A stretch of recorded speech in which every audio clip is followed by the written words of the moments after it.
Hi everyone, welcome to another episode of Rita's Book Club. On this episode, I'm telling you all about The Fine Print, the first book of the Dreamland Billionaires trilogy by Lauren Asher.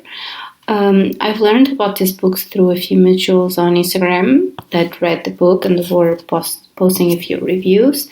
And the whole theme of a dreamland concept, very similar to Disney, made me really curious to read the first one. The fine print focused on the youngest of the Kane brothers, Rowan, and the Dreamland employee, Zara. Rowan is in the business of creating fairy tales, theme parks, production companies, five-star hotels, streaming services, etc.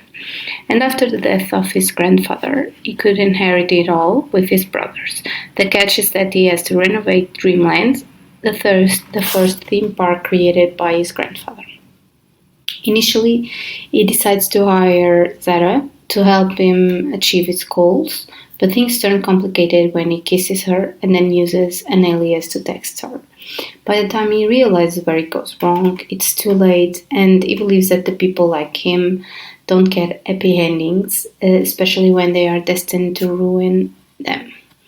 On the other hand, Zara believes in the fairy tales and believes that after submitting a drunk proposal criticizing Dreamland's most expensive ride, she should have been fired. Instead, Rowan offers her a dream job. The only catch is that she has to work for the most difficult boss she ever met. Rowan was definitely rude and completely off limits, but Sarah's heart doesn't care. At least not until she discovered his secret and decided to teach him a valuable lesson. Money couldn't fix everything, especially not their relationship. I was really surprised with how much I ended up liking this book. It was also so quick to read with shorter chapters, so I couldn't just put it down. The flow of the story was really well done, thought, so that's a big plus for me personally. As I said in the beginning of the video, I was really interested in reading about this universe created by Lauren of a dreamland with the themed parks. I know it's very similar to Disney World, but this was just spectacular. I absolutely adored how Lauren made it even more inclusive in terms of race, sexualities, and disabilities, for example. As the story goes, you get more moments of enlightenment brought to us by Zara, and I just think it's a really special way to insert different cultures into a story in a positive way. Now, in terms of the characters, Rowan and Zara, I love them and how well they fit together to create this cute romantic relationship.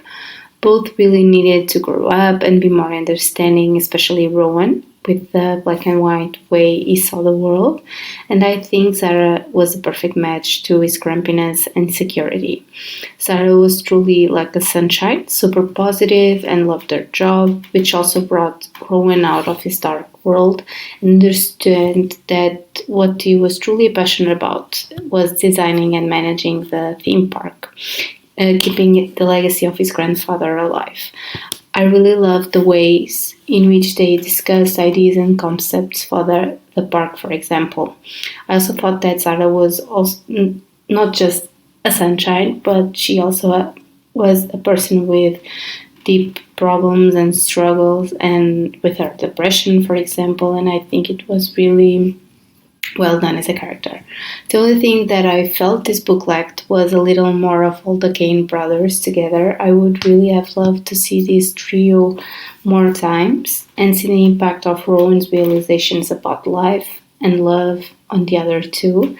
I know that Rowan's story was set in a different city, but I would have loved more interactions. On the other hand, we weren't missing in the department of Zara and her sister's interactions. I absolutely loved their relationship and the honest way they treated each other. Since her sister had a disability, we see how Zara is very protective of her, but also the normality of the situation, which is super important representation on media nowadays. I also think that that's truly achieved with her sister's relationship with Rowan. So I think it's very well done. Next week, I'll be posting a video with my review of the second book of this series called Terms and Conditions, that is focused on the older Kane brother, Declan. I just finished reading it and I thought it would be interesting to make my reviews one after the other. Stay tuned. As always, if you like this video, please comment, like, and subscribe to my channel. You can also follow me on Instagram at Rita's Book Club for more content. Thanks for watching and see you next week. Happy readings.